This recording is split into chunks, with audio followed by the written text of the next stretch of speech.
पहिल्यांदा फक्त फार्म हाऊसची कल्पना होती, नंतर मेडिकलचे कॉन्फरन्सेस, युरोलॉजी कॉन्फरन्सेस अटेंड करताना जगभर टुरिझम पाहण्याची संधी मिळाली. एक वेळेला ऑस्ट्रेलियाला गेलो तर ॲग्रो टुरिझम पाहिलं. रेखाला ती संकल्पना फार जास्त मनात भावली आणि तिनं ॲग्रो टुरिझम सुरू करायचं ठरवलं. जेव्हा इथं पूर्ण महाराष्ट्रातनं आणि बाहेरून जेव्हा टुरिस्ट येत असत आणि बऱ्याचदा प्रश्न असाही विचारला जाईल की तुमच्याकडे नेमकं काय आहे, तुमच्याकडचं नेमकं काय आहे.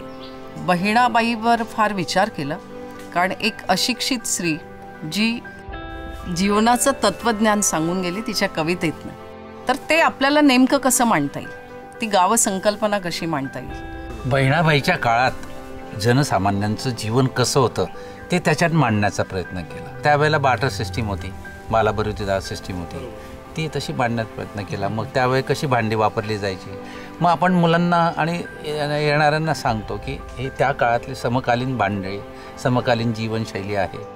आणि मग ती बहिणाबाईची सर्व गाणी वगैरे सर्व तिथं कविता म्हटल्या जातात.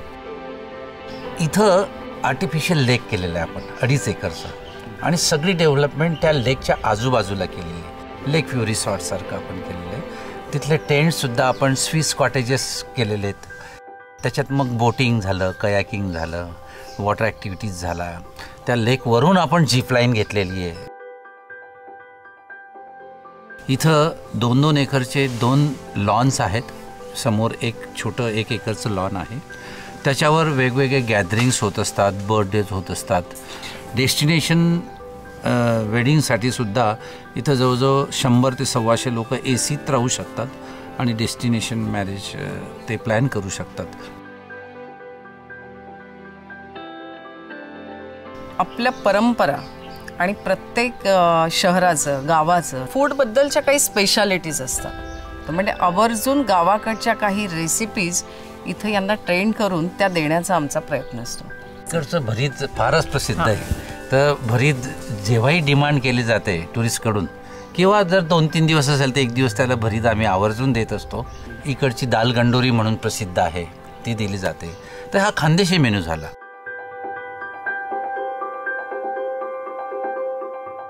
बीइंग अ डॉक्टर असं नेहमी वाटतं की सगळ्यांचं आरोग्य चांगलं राहावं, आणि जे काम आम्ही हॉस्पिटलला करतो तेच इथं कसं करता येईल, त्यांचं इथं येणाऱ्यांचं पण आरोग्य चांगलं राहावं यासाठी काय करता येईल. म्हणून एक वेलनेस रिट्रीटचा एक संकल्पना ती आम्ही सुरू केलेली आहे. आणि सांगायला अतिशय आनंद होईल की गेल्या 4-6 महिन्यांपासून इथं नियमितपणे नॅचरोपॅथीचे कॅम्प्स होत आहेत. आम्ही एक मस्तिकी पाठशाला म्हणून जो एरिया आहे आपला, तो विशेषतः ट्रेनिंग्सच्या दृष्टीने आपण त्याच्यात काही डेव्हलपमेंट्स केले आहेत. आपल्याकडे 4 हॉल्स आहेत. एक एकलव्य हॉल आहे आणि वसुंधरा, हे 2 हॉल्स जनरली ट्रेनिंगसाठी वापरले जातात. हा ऊर्जा हॉल आहे आणि एक चाणक्य हॉल आहे, जे मोठे प्रोग्राम्स, कॉर्पोरेट मीट्स असतील आणि डेस्टिनेशन वेडिंग्स याला वापरले. की 3R वर आम्ही जे काम करतो आहे की रिड्यूस, रियूज आणि रिसायकल, हे तुम्ही पाहिल्यानंतर प्रत्येक ठिकाणी मुळात त्याच संकल्पनेवर हे काम चाललं आहे. गाव म्हटलं की काही गोष्टी आपसूक येतात, की पूर्वीचं गाव, मग आजी आली की आजीची गोधडी, तो त्याचा एक उबदार स्पर्श, ह्या अशा अनेक गोष्टी एक दुसऱ्याशी निगडीत आहेत. गोधडी ही एक परंपरा आपली जी आहे ती पुढं कशी चालवता येईल, हा त्याच्या मागचा मुख्य उद्देश होता. आणि दुसरा उद्देश असा होता की ज्या ट्रायबल आदिवासी महिला आमच्याकडे काम करतात किंवा काही निराधार महिला पण काम करतात, त्यांनासुद्धा अजून रेव्हेन्यू जनरेट कसा करता येईल, हा पण त्याच्या मागचा एक उद्देश होता. हे बहिणाबाईचं गाव हे this is a cultural tourism, eco tourism, adventure tourism, religious tourism, अशा वेगवेगळ्या टुरिझमचं एक एकत्रीकरण झालेलं इथं.